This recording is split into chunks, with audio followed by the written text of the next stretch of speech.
Hola, buenas tardes. Nosotros somos el equipo que vamos a presentar neutropenia febril. Y pues el equipo está integrado por Mariel, Abdiel, Beatriz, Venecia y su servidora Isabel.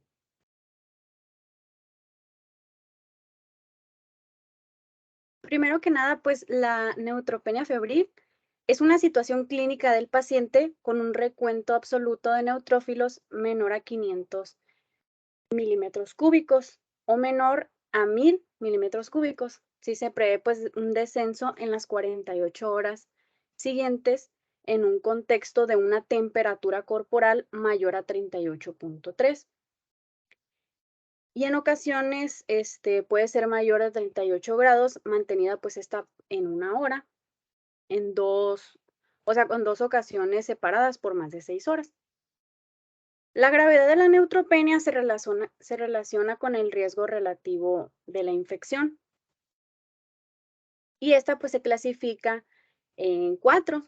Va a ser leve cuando se encuentre entre un rango de 1000 a 1500 células por mililitro cúbico. Va a ser moderado cuando sea de 500 a 1000 células mililitro cúbico y va a ser grave cuando sea menos de 500 células mililitro cúbico. En caso de que tengamos una neutropenia profunda, va a haber menos de 100 células por mililitro cúbico. Cuando el recuento de neutrófilos también descienda a menos de 500 microlitros, la flora microbiana endógena puede provocar lo que son las infecciones. Y si este recuento cae a menos de 200 microlitros, la respuesta inflamatoria puede ser silenciada.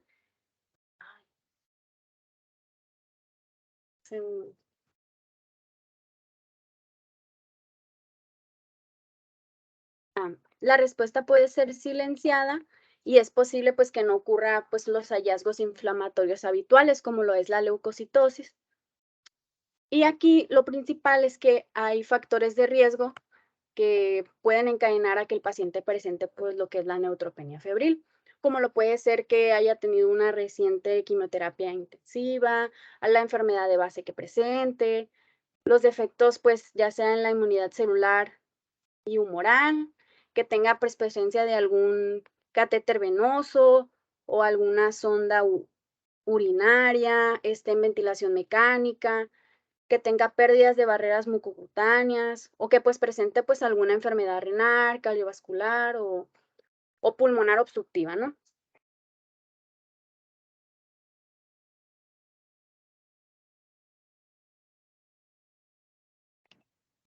Mayormente los casos documentados son pacientes con enfermedades hemato-oncológicas en el 80% de los ciclos de quimioterapia, mientras que las personas con cánceres de órganos sólidos la desarrollan entre el 10 y 50% de los ciclos. La neutropenia febril incide frecuentemente en pacientes que tienen hemopatías malignas y representa una urgencia médica. Actualmente su manejo terapéutico constituye un verdadero reto debido a las apariciones de infecciones por microorganismos que son multiresistentes y a la coexistencia de factores dependientes del paciente y del tratamiento, lo cual va a contribuir a situaciones de riesgo para el desarrollo de complicaciones muy graves. Las infecciones que se presentan tienen diversas etiologías, pueden ser bacterianas, virales, fúngicas y parasitarias, pero son las bacterianas las que tienen mayor importancia en los eventos de neutropenia febril. En la actualidad se utiliza el acrónimo ESCAPE para resumir los agentes patógenos que circulan frecuentemente, lo cual significa Enterococcus faecae, Staphylococcus aureus, Klebsiella pneumoniae, Acinetobacter baumannii, Pseudomonas aeruginosa y Enterobacter. Siguiente, por favor.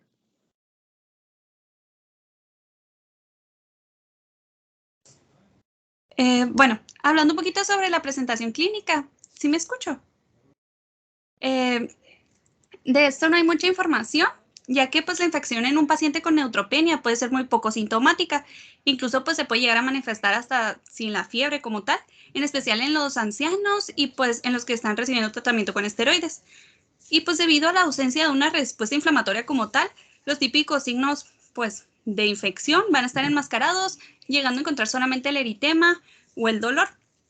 Es por eso que, pues, en la exploración física debe ir encaminada a buscar signos específicos de infección, que se van a hablar un poquito más adelante. Siguiente, por favor. Y pues el diagnóstico se va a basar en 3 cosas, que es la sospecha clínica, el hemograma con forma leucocítica confirmatorio y la evaluación pues, de la infección con cultivos y estudios de imagen. Y pues es importante saber que siempre se va a sospechar de neutropenia en pacientes que tengan infecciones muy frecuentes, que sean graves o hasta inusuales, o en aquellos que tengan factores de riesgo, como los que reciban fármacos citotóxicos o que estén llevando radioterapia. Y pues la confirmación, como ya se dijo, se realiza mediante un hemograma completo con la fórmula leucocítica. Siendo el primer paso, pues la identificación de la causa. Aquí se va a determinar el mecanismo y pues la causa de la neutropenia como tal. Y aquí pues en la anamnesis vamos a centrarnos mucho en los antecedentes familiares, en las comorbilidades que puedan tener, en los fármacos que estén consumiendo y pues la posible exposición a tóxicos que tengan los pacientes.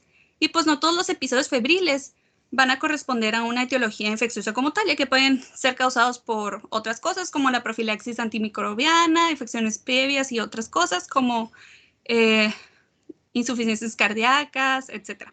Y pues es necesario obtener una información muy detallada durante pues, el interrogatorio y el examen físico para identificar factores de riesgo de neutropenia febril, como lo son la profilaxis antimicrobiana, las infecciones previas, las comorbilidades y disfunción orgánica, las infecciones del catéter venoso central y pues hasta el uso de esteroides en estos pacientes. Siguiente. Pasando ya a las pruebas que nos van a permitir saber la etiología, primero que nada está la biopsia de médula ósea. Esta pues va a determinar si la neutropenia se va a deber verdaderamente a una menor producción medular o si es secundaria a una mayor destrucción celular y nos va a decir la causa específica, por ejemplo, si estamos ante una leucemia o una anemia plástica. Y pues esto la convierte en la prueba más importante en caso pues de que desconozcamos la causa, ¿no? Pues también podemos pedir pruebas para saber la concentración de vitaminas y minerales en el cuerpo, como podrían ser el cobre, el ácido fólico, la vitamina B12. Esto en caso de que sospechemos de que estemos ante una deficiencia nutricional. Y si sospechamos de una neutropenia inmunitaria, podemos buscar anticuerpos antineutrófilos. Ahora, también está la posibilidad de que se trate de una neutropenia cíclica, la cual es una inmunodeficiencia primaria muy poco frecuente, en la que tendremos periodos en donde el paciente tenga un recuento muy bajo de neutrófilos y después esté normal o los tenga un poco bajos y después, pues así va a estar, ¿no? Subiendo y bajando, subiendo y bajando. Si tenemos esto más fiebre recurrente y gingivitis crónica, pues nos va a hacer sospechar de una neutropenia cíclica, la cual vamos a detectar con pruebas genéticas como el gen, no sé cómo se pronuncia, ELANE, que es la elastasa de neutrófila expresada, o haciendo biometrías hemáticas 2 o 3 veces por semana durante 8 semanas. ¿Me pasas la siguiente, por favor? Ya continuando con la evaluación de la infección, pues aquí al examen físico, como dijo Alejandra, perdón, pues vamos a tener que buscar muy detalladamente porque los hallazgos o no se van a notar o apenas se van a notar. Entonces tenemos que ir a los sitios más frecuentes de infección. Aquí tenemos a la piel y a las uñas, pues estas son entradas de infecciones o presentan lesiones muy características. Por ejemplo, aquí tenemos el ectima gangrenoso por pseudomonas aeruginosa. También tenemos que ir a buscar a cavidad oral, a orofaringe, a los senos paranasales, porque podemos buscar la presencia de mucositis, gingivotomastitis o aftas. En el pulmón, pues este es una localización muy grave de infección, entonces no tenemos que dejarlo de lado. En abdomen buscamos linfadenopatías y hepatosplenomegalías. También tenemos que buscar en perineo y región perianal. La exploración neurológica y el fondo de ojo también es muy importante, ya que podemos tener una endoftalmitis candidiásica o coriorrinitis. Y también, pues no se nos debe olvidar revisar las salidas de las vías venosas y los catéteres, las heridas quirúrgicas y todas las áreas de las biopsias, pues estas tienen un mayor riesgo de infectarse, principalmente por Staphylococcus epidermidis. Siguiente, por favor. Bueno, después del examen físico tenemos las pruebas complementarias. Estas se van a solicitar dependiendo de la sospecha que se tenga de la infección. pero en todos los casos la actuación inicial es tener una biometría hemática, una química sanguínea. En la química sanguínea, sobre todo las pruebas de función renal y hepática, y extraer hemocultivos. Para la extracción de hemocultivos se deben realizar 2 extracciones, una de catéter venoso central en caso de que lo tenga y la otra de vena periférica. Y el hemocultivo debe ser para bacterias y hongos. Aparte, pues están los cultivos ya dependiendo de las sospechas, como serologías y detección de antígenos de Legionella, Aspergillus, Candida y Cryptococcus neoformans. Aquí la detección de antígeno de Legionella y Streptococcus es en orina. Tenemos el urocultivo y si procede podemos tomar muestras para cultivo de esbuto, lesiones cutáneas sospechosas, aquí se busca cándida y herpes, coprocultivo donde se busca enterobacterias y la toxina Clostridium, esto es si se presenta diarrea, y también podemos tomar cultivo del líquido pleural o peritoneal o cultivo de punta de catéter. Y en presencia de esofagitis, interesa realizar una endoscopia digestiva con toma de muestra para cultivo y si procede, muestra para estudio histológico que se presentan sobre todo exudados blanquecinos en infecciones por cándidas y úlceras más frecuente en herpes o citomegalovirus. Siguiente. En la radiografía de tórax tenemos que considerar que la neutropenia puede retrasar la aparición de un infiltrado y la punción lumbar solo se va a indicar en casos donde se sospeche meningitis. Aparte tenemos otras exploraciones como la tomografía o la resonancia. La tomografía se va a preferir si se sospecha de sinusitis, esto es si el paciente presenta síntomas como cefalea postural, dolor dentario de maxilar superior, hinchazón o secreción facial. También si sospechamos de neumonía o diseminación fúngica abdominal. Y algunas lesiones características y comunes en los pacientes con neutropenia febril son las lesiones parenquimatosas en ojo de buey, que es la imagen de la izquierda. Estas se dan en candidiasis hepatoesplénica y son lesiones hiperdensas rodeadas de un halo hipodenso, similar a la imagen de un ojo y su pupila. También tenemos el signo del halo, que es una opacidad en vidrio esmerilado que rodea un nódulo pulmonar o una masa en un paciente con neutropenia severa, y esto es sugestivo de aspergilosis. Y cuando la neutropenia de este se recupera, aparece una lesión de cavitación en el interior del infiltrado, que es la imagen de más a la derecha, que se llama signo de media luna. Y este pues ya no es patognomónico de aspergilosis. Aparte tenemos que considerar que solo en el 35% de los casos se detecta algún dato clínico o microbiológico que permite identificar la infección en el paciente con neutropenia febril. Siguiente. Bueno, una vez realizada la evaluación integral, se debe hacer una estratificación de riesgo.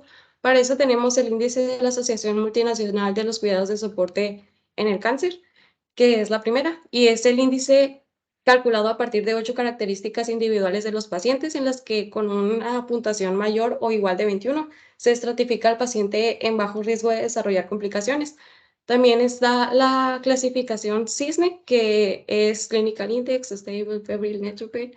Es para el manejo, sobre todo en urgencias. Se evalúan 6 características y cuando tenemos una puntuación de 0 a 2 se considera manejo ambulatorio con antibióticos orales, o cuando tenemos una puntuación mayor o igual a 3 se considera el manejo hospitalario. Siguiente.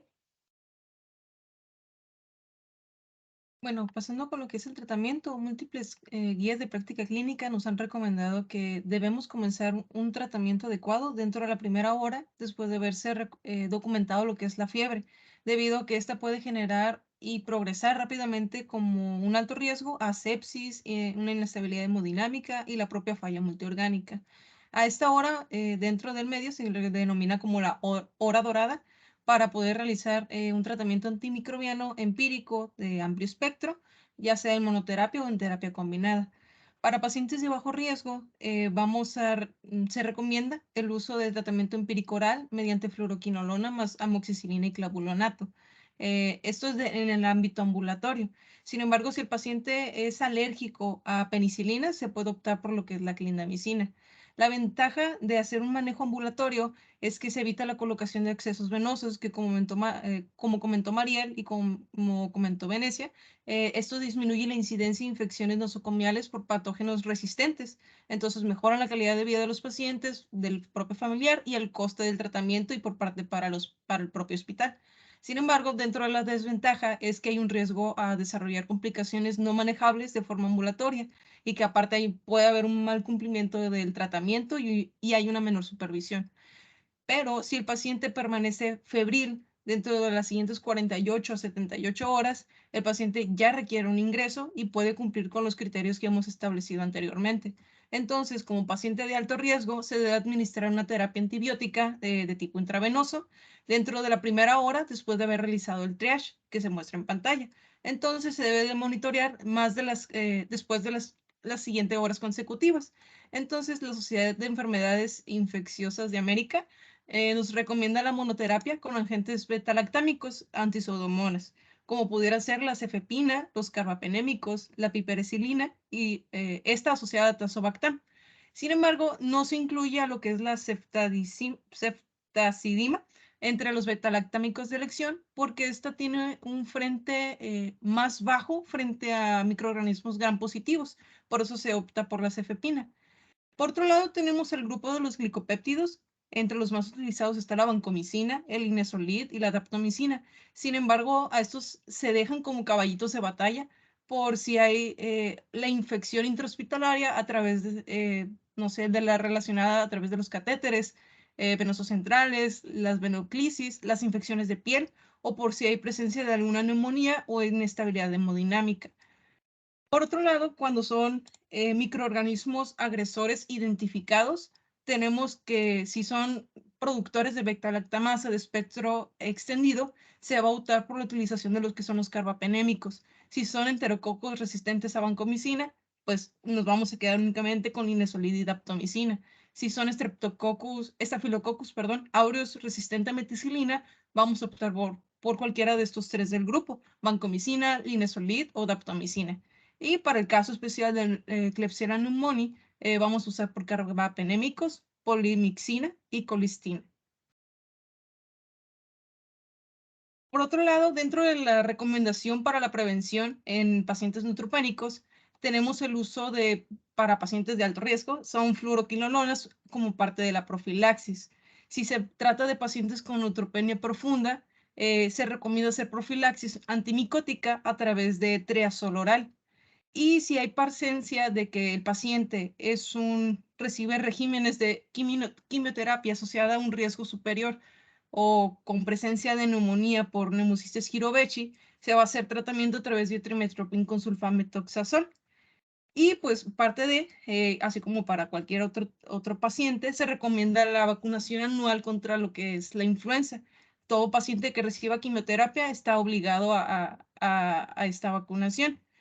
Por otro lado, los pacientes de alto riesgo con reactivación a virus de hepatitis B se recomienda el inhibidor del nucleósido de transcriptor inversa.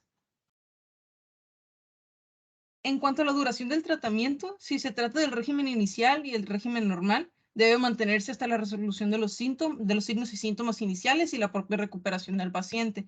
Si hay una fiebre de origen desconocido y nunca se logró determinar cuál era el agente infeccioso causal, se debe continuar el tratamiento mínimo 2 días después de la efervescencia. Aún así, si existe la recuperación del paciente. Si hay una sospecha de infección porque son gérmenes anaerobios, al esquema que ya hemos mencionado se le va a añadir lo que es el metronidazol. Y si la fiebre está persistente con 5 a 7 días, a pesar de que está bajo tratamiento, se debe considerar la adición de un antifúngico empírico y hacer cambio del catéter venoso central o cualquier vía permeable que esté activa. Aquí se muestra en base a un esquema lo que es pues la toma de decisiones en base a la presencia o ausencia de fiebre, al reencuentro celular y la condición propia del paciente, así como su condición para el caso de la evaluación después de los 3 a 5 días, si es necesario cambiar el esquema o si puede permanecer con él. Por otro lado, si es el caso de que el paciente entra en un estado de sepsis o el choque séptico, esas son las causas de mayor mortalidad durante pues, esta patología. Entonces, o que haya presencia de hemopatías malignas. La sepsis como tal es la disfunción orgánica potencialmente mortal causada por una respuesta desregulada del huésped ante la infección. y sus criterios está la hipotensión arterial, el requerimiento sostenido de vasopresores para poder mantener una presión arterial media mayor a 65 y un ácido láctico sérico mayor a 2 milismoles por litro.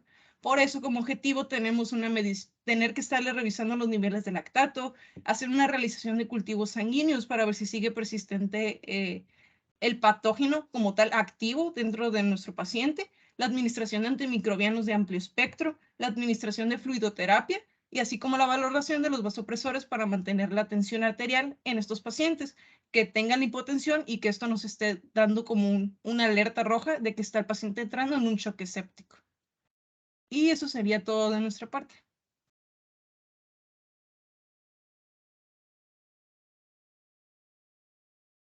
Ok, pero tuvo una exposición, lo supieron resumir muy bien.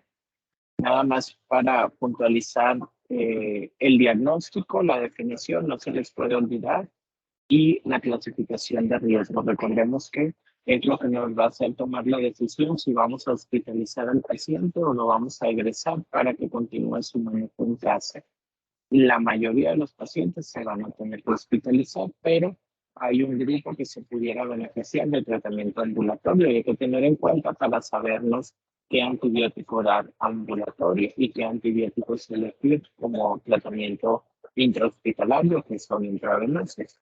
Lo otro, lo que comentó la doctora, es muy, muy importante. Iniciamos con una cefalosporina, con un carbapenémico, con un antibiótico que nos cubre pseudomonas, pero tenemos que valorar, agregar vancomicina en pacientes con choques o con datos de algún catéter central, algún catéter de hemodiálisis, de diálisis peritoneal o una infección cutánea. Y los antifúngicos son aquellos pacientes que tienen 5 o 7 días con fiebre, con una neutropenia profunda, que son neutrófilos de menos de 100 y que tienen falla la respuesta al tratamiento inicial y que también no hemos identificado microorganismos en los cultivos comunes, que recordemos que los cultivos comunes es raro que nos vayan a identificar hongos. Y lo otro es que en algunos casos también se pueden agregar antivirales, como el aciclovir, sobre todo si también hay una sospecha de una infección viral. Es algo complejo, como médicos generales, pues obviamente les toca más la identificación oportuna y el tratamiento inicial. Y ya el resto del tratamiento y la evaluación, pues ya sería de forma intrahospitalaria, cuando estén en el internado o con los médicos que estén en urgencias o medicina interna. ¿Algún comentario, doctores? Bueno, entonces vamos a dar por terminada la grabación.